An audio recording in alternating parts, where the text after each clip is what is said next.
sagesse, des paroles de sagesse humaine, mais avec la parole qui est démonstration de l'Esprit. Pour que ce soit une démonstration de l'Esprit, il faut que ce soit le Saint-Esprit qui le démontre. Par la vie de l'Esprit de Christ qui a été écrit en nous. Wow! La justice, c'est d'être honnête, d'être juste à ce qu'il nous demande, pour qu'il l'écrive dans nos cœurs, afin qu'on puisse entendre et comprendre, ah, c'est Jésus qui parle dans mon frère ou dans ma sœur. Je n'ai pas à juger rien. Même si ça ne fait pas ton affaire, tu fais juste discerner si tout esprit vient de Dieu ou si elle ne vient pas de Dieu. Si ça ne vient pas de Dieu, bien prie pour ton frère ou ta sœur, puis aime-le. Même si tu t'uses dans ton cœur, tu reçois une épée, une flèche. Même s'il veut essayer d'écraser ton pied, il n'écrasera jamais ton cœur.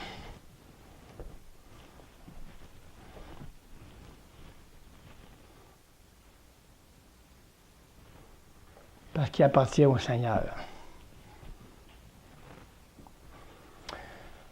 Si par contre Christ en vous, par son esprit, vous êtes devenus des hommes nouveaux.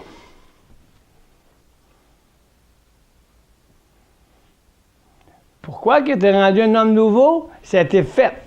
C'est fait, c'est accompli en Christ. Mais là, maintenant, il veut l'écrire en vous pour l'accomplir. Cet homme nouveau-là, il est, c'est tout, est en vous. Vous êtes des personnes nouvelles. Vous êtes des fils, des filles de Dieu pour qu'ils s'humilient et disent, « Ah, c'est toi, Seigneur. Je suis un homme nouveau. Le Seigneur est devant toi. Il veut être en toi pour être réellement visible à travers toi. Il est devant toi. Laisse faire. Qu'est-ce que tu penses, toi? Laisse l'Écriture s'accomplir en toi. Wow! Ça change toute la perception biblique, hein, de les hommes qui c'est ci puis c'est ça. Juste avec le verset, juste à dire, laisse faire. Qu'est-ce qu'il voulait dire, hein? Jésus. Hein? C'est ça qu'il voulait dire. Pour nous aussi. Si vous le voyez là en avant de vous, wow, qu'est-ce qu'il vient de dire là? Quand que Jésus est venu voir Jean-Baptiste, il l'a vu debout devant lui. C'est parce qu'il ne l'avait pas vu vraiment écrit dans lui-même. Il voyait avec lui. Wow!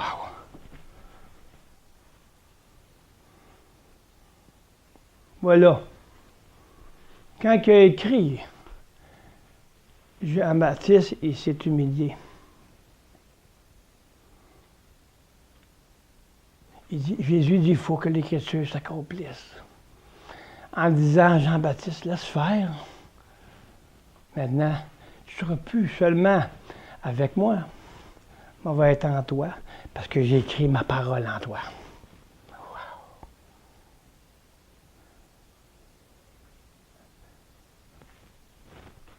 Le nouvel homme commence par l'Écriture, écrit par le Saint-Esprit. Tant aussi longtemps qu'elle n'est pas écrite et vivifiée par le Saint-Esprit, c'est qu'une lettre. C'est avec la lettre. Wow! Wow! Hey! Voyez-vous, l'amour, qu'est-ce que ça fait? Ça donne des révélations. Jésus était avec Jean-Baptiste. Mais quand il a écrit la parole dans son cœur, il a vu Jésus. Parce qu'il était en lui. Il a écrit la parole dans le cœur de Jean-Baptiste, puis il a accompli l'Écriture. on a toute une écriture, nous aussi, à écrire, à laisser écrire par le Saint-Esprit. D'être non plus avec la parole, mais être dans la parole. Ça change toute la vie. Tu n'es plus avec la parole, tu es dans la parole. C'est ça, Christ en nous. Elle est écrite, donc tu peux l'écrire, tu peux l'annoncer. Tu peux amener la parole qui est écrite. Ce n'est pas juste une parole, mais c'est l'action du Saint-Esprit qui sort de la parole de Christ en vous.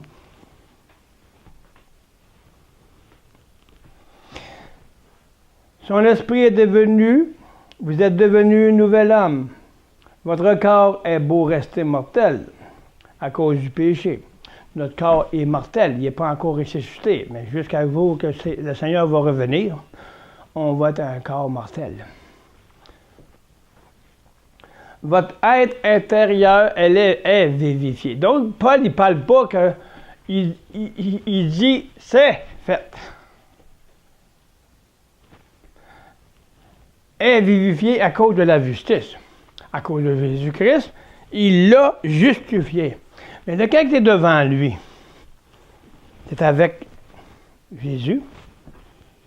Jésus dit, il faut que tu donnes ton manque de respect. Là, tu es avec. Il parle devant toi. La parole te dit ça. Jésus, devant toi, il te parle. Il faut que tu donnes ta vie. Il faut que tu donnes quelque chose qu'il faut pour que tu puisses être transformé. Il te dit, tu es avec. La parole est avec toi. Et quand tu t'humilies, OK, Seigneur, j'obéis. Il va accomplir qu'est-ce qu'il te demande de donner, soit de la colère ou à d'autres choses. Il va accomplir sa parole en l'écrivant en toi. L'homme nouveau va être réel parce que il faut que l'accomplissement de l'Écriture se fasse en toi. L'Écriture, c'est Christ. Il faut qu'elle s'accomplisse en chacun de nous, parce qu'elle l'est déjà. Donc, il faut qu'il l'écrive maintenant. Pas avec seulement, mais quand il l'écrit dans votre cœur, vous allez marcher en nouveauté de vie réellement. Parce que ce ne sera plus juste une lettre, mais il va l'écrire puis il va l'avoir vivifié par le Saint-Esprit et vous allez être dans l'esprit vivifié de Jésus-Christ. Oui. Toute une affaire. Wow. Revenons à cette communion. Pour comprendre cette délivrance, par la révélation de l'Esprit à notre esprit. Voyez-vous, qu'est-ce que je parle depuis tantôt? Le Saint-Esprit savait quoi faire. Il l'a amené, il me l'a écrit, ce message, il est en train de l'écrire, là. Il est en train d'écrire des choses nouvelles dans mon cœur. Parce que je ne veux pas rester juste avec cette parole qu'il m'a dit ce matin. Il veut qu'il l'écrive. Je m'humilie, je me donne pour le peuple, pour les nations. Et il se suit. Il ne me dirige pas d'une façon différente de ce qui est le message. Il y a une relation toujours avec le Saint-Esprit et l'Esprit renouvelé en toi. Tu n'es plus avec le Saint-Esprit, tu es dans le Saint-Esprit parce que l'Esprit est vivant en toi. Donc, ils sont communs ensemble.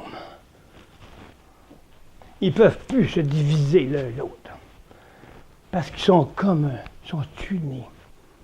Ils sont écrits avec une réalité de transformation.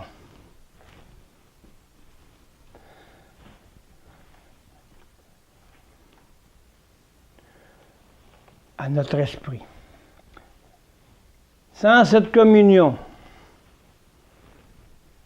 nous ne pouvons pas laisser Dieu réaliser. Voyez-vous, réaliser veut dire aussi écrire la parole. Elle est là. Mais il faut donner sa vie pour qu'il l'accomplisse, cette écriture-là, en nous.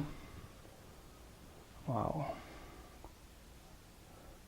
Il est en train d'écrire ça dans mon cœur, dans le vôtre. Laissez-le. Laissez les choses que vous pensiez ce matin ou hier, les choses qui vous ont fait mal ce matin, les choses que vous n'avez pas senti, compris. Laissez faire. Le Seigneur veut écrire la parole en vous pour vous transformer.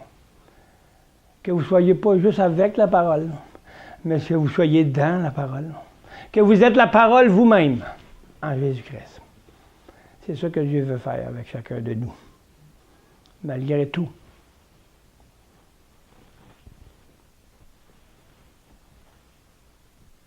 Former son Fils en nous. On va encore plus loin que ça. La façon de comprendre, réaliser, former son Fils en nous. C'est qu'est-ce que Jean, Baptiste et Jésus ont fait. Hey, c'est quelque chose, là. Tout concorde, concourt bien pour celui qui aime Dieu. C'est pas juste une parole. C'est une vie, celui qui aime Dieu. Il est réel. On peut faire plein de choses parce qu'on aime Dieu à ma façon. Mais quand c'est la façon du Seigneur, c'est le vrai amour. C'est pas un amour du monde pour moi, me satisfaire. C'est un amour pour satisfaire le Seigneur. Ce n'est pas le même amour. C'est pour ça qu'un Corinthiens 13, je ne peux pas, moi. S'il ne l'écrit pas, 1 Corinthiens 13 en moi, par Christ en moi, je ne peux pas respecter un seul iota de la parole de Dieu, parce que c'est moi qui essaye de respecter. Comme on fait dans le Testament ancien ou dans l'Ancienne Alliance. Ils ont essayé, mais ils ne pouvaient pas. C'est la même chose pour nous.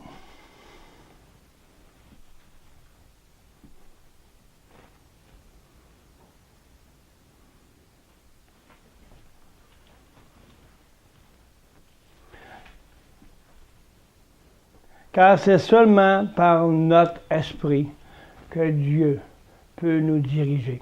Quand Jésus était devant Jean-Baptiste, à qui il a parlé? À Jean-Baptiste. Ah ouais, il parlait à l'homme, non, il parlait à l'esprit de Jean-Baptiste.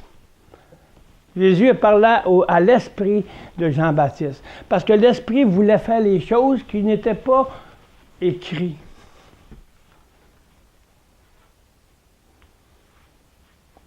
C'était pas écrit pour lui, ça.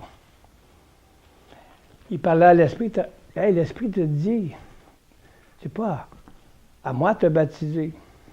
Parce que si je le fais, je te baptise, c'est pas écrit, ça. Donc la parole ne sera pas accomplie en toi. Non. C'est à l'esprit. Qu'est-ce qui animait l'esprit de Jean-Baptiste? Il a dit, non, c'est toi qui me baptises. Oui, mais oui, mais je ne suis pas digne, mais non. Laisse faire l'esprit. Le Saint-Esprit a dit ceci. Baptise-moi, le Seigneur dit. Donc, il a parlé à l'esprit. Si on commence à habiller l'esprit que Jean-Baptiste avait, il pensait dans sa propre intention. C'était l'esprit de l'intention de plaire à Dieu de sa façon. Mais ce n'était pas la façon de Dieu. la façon du Père était que Jésus soit baptisé par Jean-Baptiste. Parce que là, il a pu l'écrire dans son cœur à Jean-Baptiste. Le Seigneur est en toi. Tu n'es plus avec moi, là. Tu es en lui.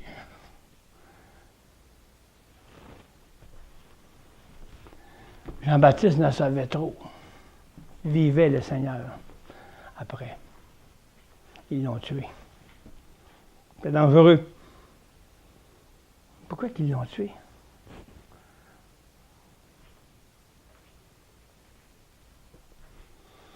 On va se faire tuer ceux qui écrivent, qui se laissent écrire la parole de Dieu en eux.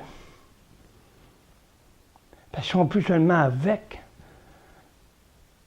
C'est Jésus lui-même qui est en eux. Ils vont se faire tuer. Ils vont se faire massacrer par des mensonges, des mépris, de toutes sortes de choses. Parce que le diable ne veut pas que Christ soit écrit dans nos cœurs. C'est-tu clair? Le diable ne veut pas que Christ soit écrit dans nos cœurs pour qu'on puisse être des vrais témoins de Jésus. Il ne veut pas que la parole s'accomplisse en nous. Ça, c'est quelque chose, hein, qu'est-ce qu'on voit là. Moi, j'en reviens pas. J'en reviens pas. C'est un esprit tellement tout puissant qui révèle puis qui révèle. Il a pas, quand Satan il a vu que Jésus se faisait se crucifier, il était content, enfin, débarrassé de ce soi-disant Seigneur.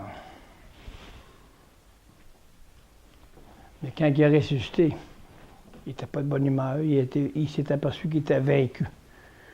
Et quand il va ressusciter en nous avec une réalité, que l'Écriture s'accomplisse, elle est écrite, il est vaincu. Là, on pourra dire 2 ou 3 en son nom. Il accomplit en nous la parole. Et puis avec la parole, avant que Jésus soit crucifié, qu'il meure, on était avec lui.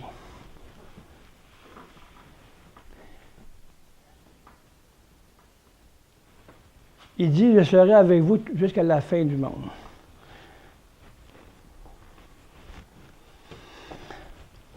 Pour accomplir sa parole à nous. Ah! Wow! Il n'est pas là pour rien, hein?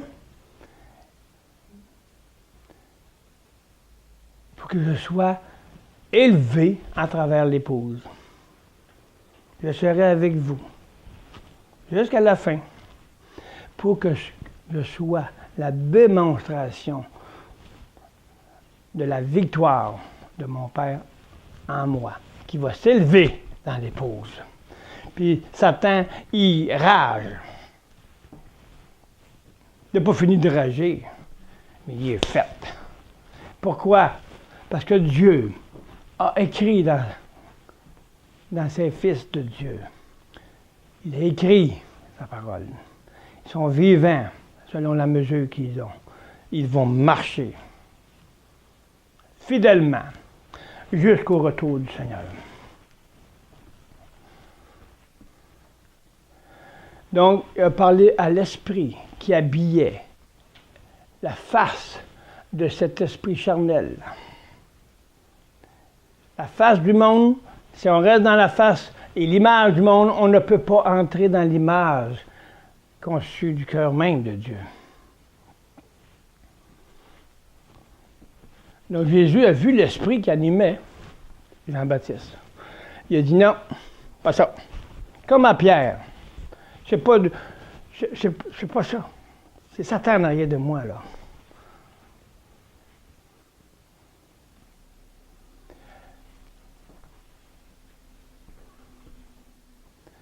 Donc Jean-Baptiste, il a dit oui, Seigneur.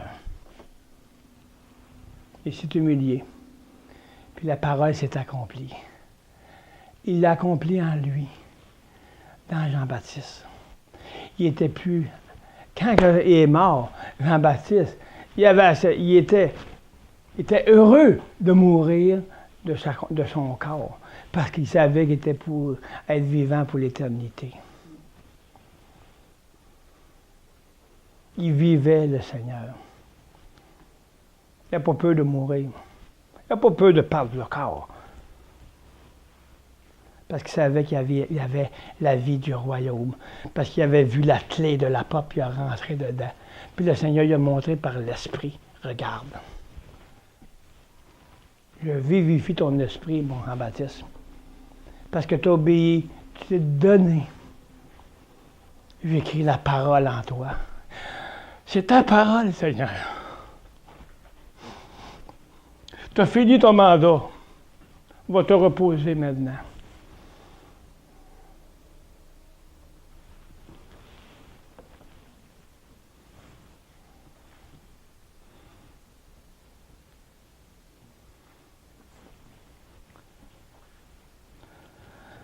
Car c'est seulement par notre esprit que Dieu peut nous diriger. C'est une importance vitale que de reconnaître le lieu où Dieu peut entrer en communion avec nous.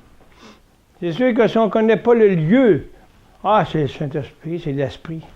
Mais l'Esprit, c'est la place où il y a toute chose qui peut s'imager. Quel esprit qui m'habite, il faut la reconnaître. Pour dire à cet esprit-là, non. Je ne veux pas ça.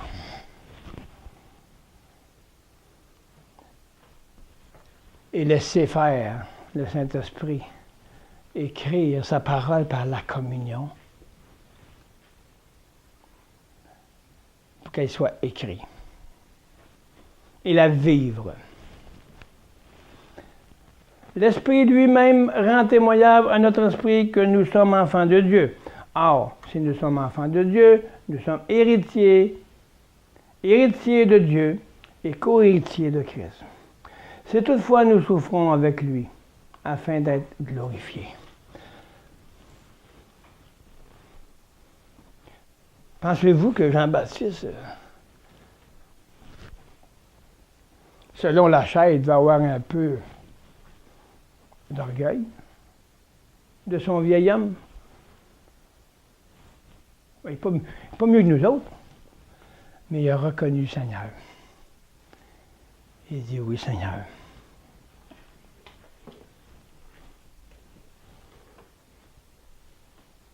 Il a laissé faire son orgueil, il a laissé faire sa vie,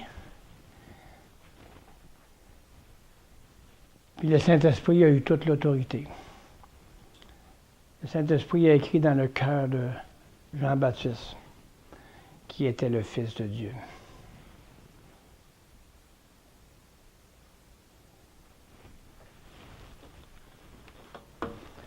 Afin que Christ soit glorifié à travers Jean-Baptiste.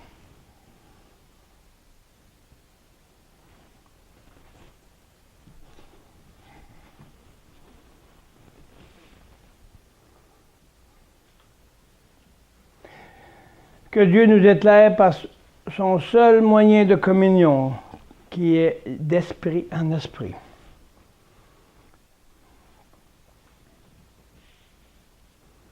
La parole nous éclaire avec moi. Mais le Saint-Esprit vivifie la parole qui vient en moi. La parole s'est fait chair, c'est la parole, c'est Jésus-Christ. Elle était avant. Tout était fait par elle. Qu'est-ce qu'on a essayé de faire les choses à la place de la parole? Tout a été fait par elle. Tout a été créé par la parole. Pourquoi que nous serions là, puis on va se créer nous-mêmes? On va se récréer? Non. C'est la parole qui va vous récréer.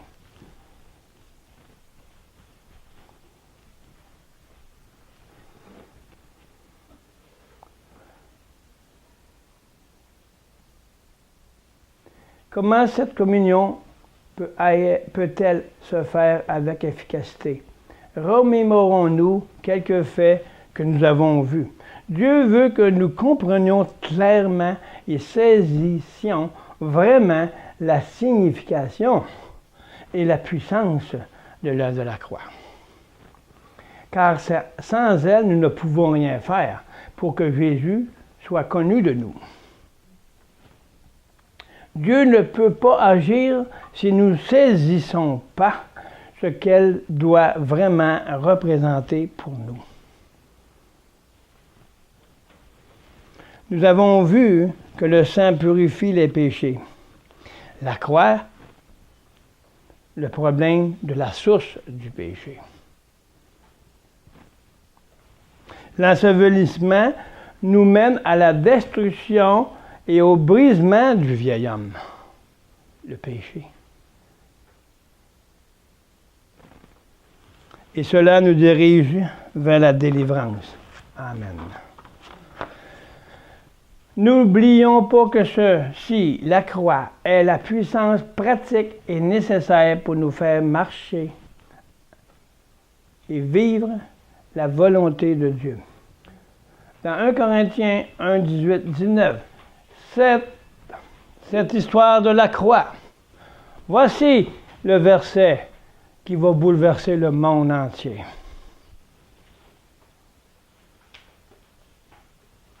Parce qu'il va virer le mal pour le bien. Ceux qui attendront et ceux qui marcheront, Dieu écrira sa parole en eux. Avec une vie, la parole, elle est partout. Ils ont connu la parole. Mais l'épouse va la voir. Elle est réservée à elle.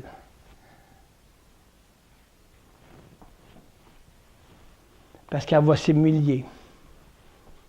Elle va faire comme Jean-Baptiste. Elle va laisser faire sa chair. Puis elle va s'unir à Christ.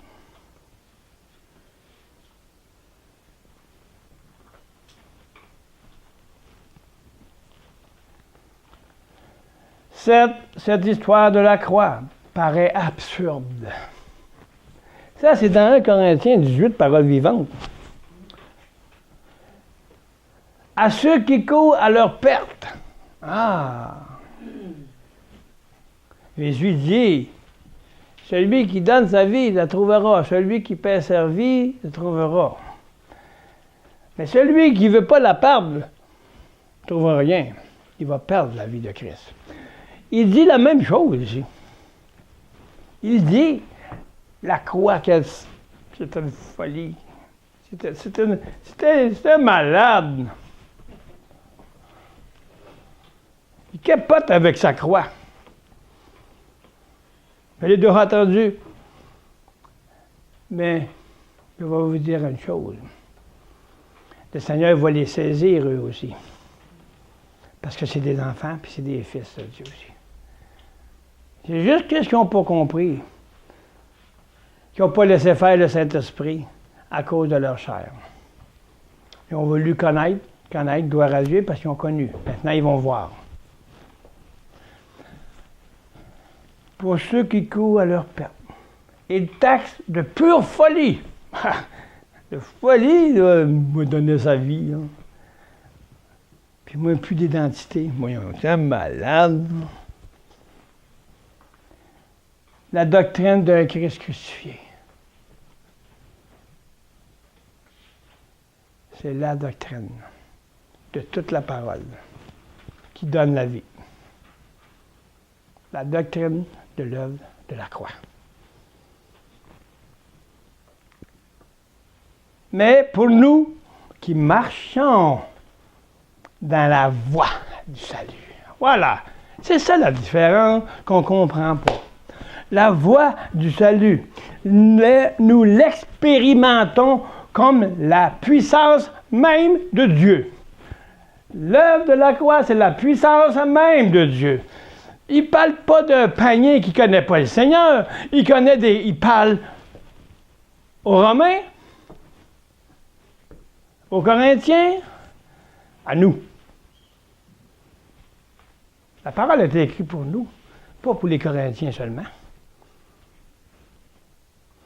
Qu'est-ce qu'elle est, l'œuvre de la croix, pour nous? Elle est une folie, parce qu'on ne veut pas laisser faire le monde.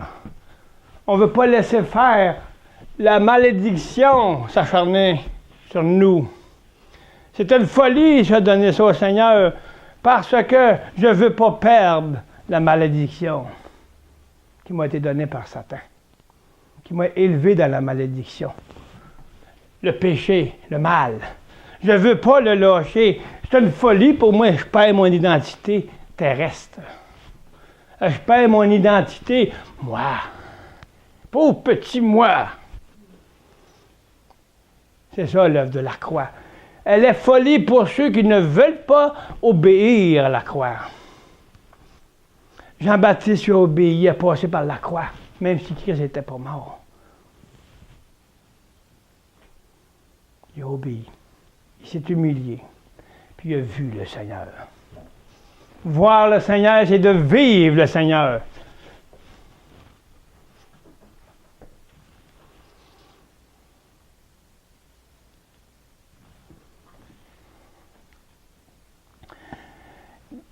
Voyons bien ici. Mais pour nous qui marchons, on marche dans la voie, dans le chemin de la mort et la résurrection. C'est la marche du processus de l'œuvre, de la toute-puissance de la croix. Parce que dans tout ça, on retrouve tout, le Père, le Fils et le Saint-Esprit. Parce que Jésus avait ce « eux » en lui.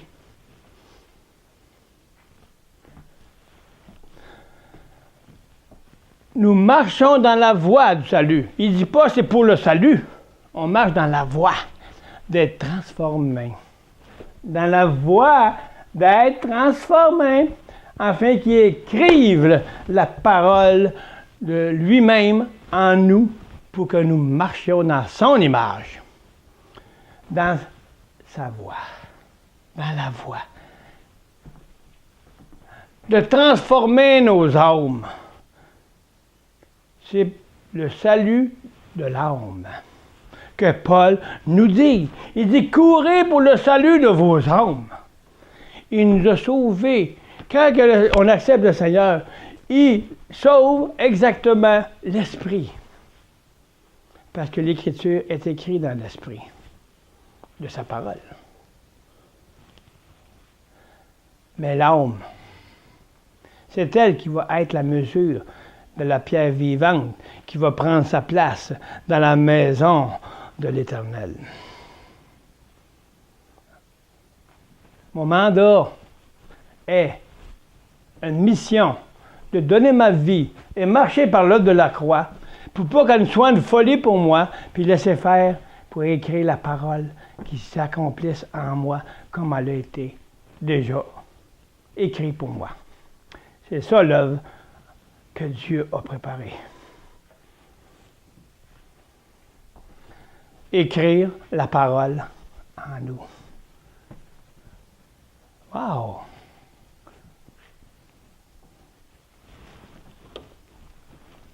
Écrire la parole en nous, c'est son œuvre qu'il a préparée d'avance.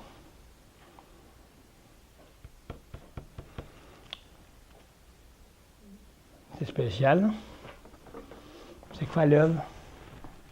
C'est de laisser écrire son ouvrage en nous. Voilà ce que Paul nous dit. Préparer d'avance, afin que nous lui fassions. Il faut qu'il l'écrive en nous.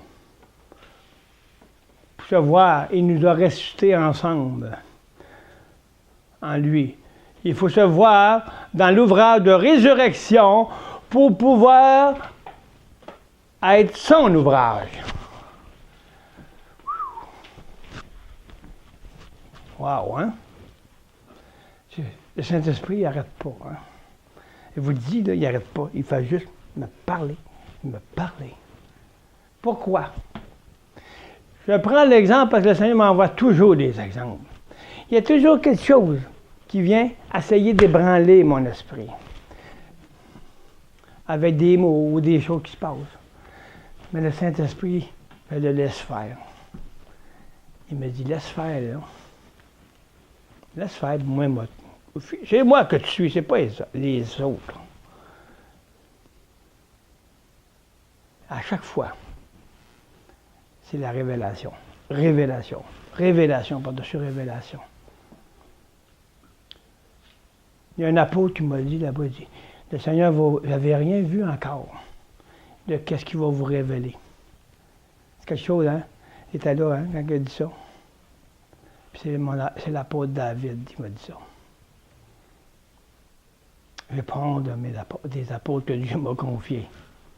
Je les aime. C'est des hommes forts en Jésus-Christ. Il me dit, papa, il dit, vous allez avoir la révélation de, j'ai rien de qu'est-ce que vous avez. Wow. C'est vrai, ça coule tout le temps. Le livre, il va être tellement grand qu'il n'aura pas de fin, et pour l'éternité, parce que c'est l'œuvre de la croix. Elle n'aura jamais de fin. Mais il faut toujours avoir faim de manger la croix pour changer de vie. Pour avoir au moins la gloire de Dieu de plus en plus grande en nous, pour ne pas avoir honte quand il dira, viens, entre à ma droite. On va-tu être fiers de Jésus en nous quand le papa il va dire, rendre fidèle serviteur? Oh! Allez, on va-tu taper des mains, puis on va-tu y lancer des couronnes parce que ça lui appartient, la vie qui est en moi? Qu'est-ce qui sont les couronnes qu'on va lui donner? C'est sa vie, pour le reconnaître comme étant lui-même ma vie. Puis moi, je vais rester là.